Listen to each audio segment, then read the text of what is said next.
All right. This right here, the story. All right, so I'm going to tell the story real quick. We're going to move forward. Does anybody want to hear the story? Yeah. You want to hear the story, right? Okay, so here's the story.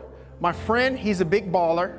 He always shows off in front of me. He said, Mark, come to Universal Studios in Los Angeles, because that's where I live. I said, oh no, I told Rose. I said, no, Rose is my wife. I said, oh no, I can't go because I don't have any money. And Rose said, oh, I'm not going. And I said, well, you have to because Damon's at the Universal Studio.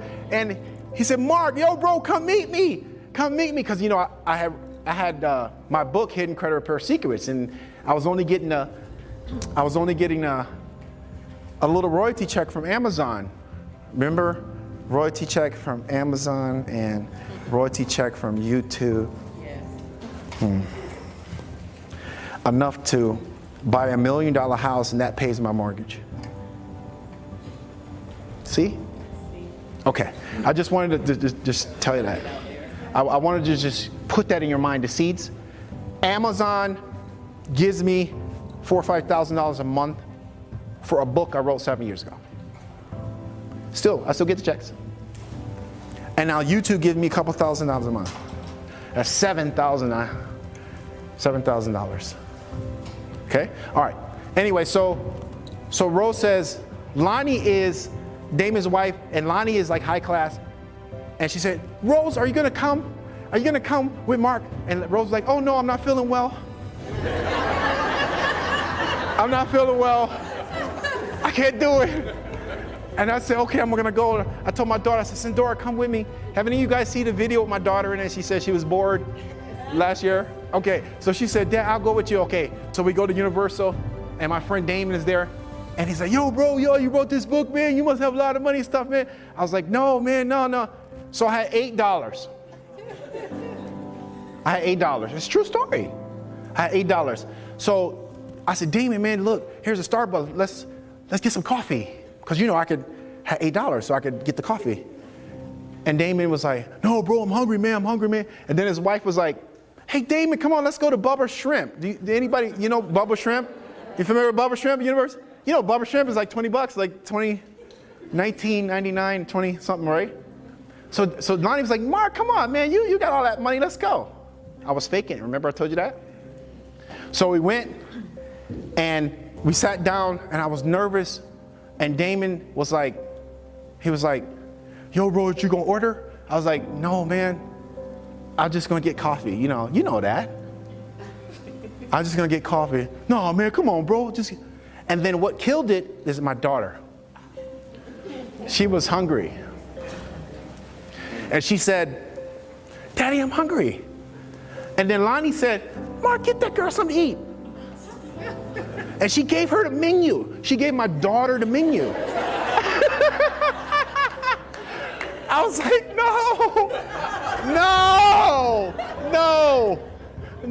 oh no. I didn't know what to do. I was like, she gave her the menu. And my daughter was looking at the menu. You know, she was like 8. She was looking at the menu.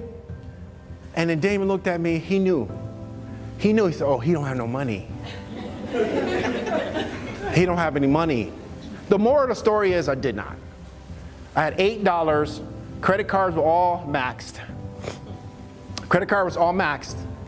And I said from that point on, I said, enough is enough. You ever say that to yourself? That's it. I can't take this anymore. I'm so tired of this. So what happened? I started listening to motivational videos over and over and over and over and over and over and over and over and over and over and over. Les Brown, Eric Thomas. You probably want to write these down. Les Brown, Eric Thomas, and Tony Robbins. All day. Screw that hip hop music. Screw the R&B music. I turned that shit off. I'm driving in my truck. I turned it off. I don't want to hear that. So it got in my mind. The motivational speakers got in my mind. And Les Brown said, take the leap. He said, what's the worst that can happen? The worst is that you can go back to a 9 to 5. He said, take the leap. And he kept saying that, take the leap. And I took the leap and I built a consumer version software. And then it turned into the client dispute manager. Okay? And then I was the underdog among my competitors. And you know who my competitors are. I was the underdog and I came out of nowhere. I came out of nowhere in my rankings and Google started moving up.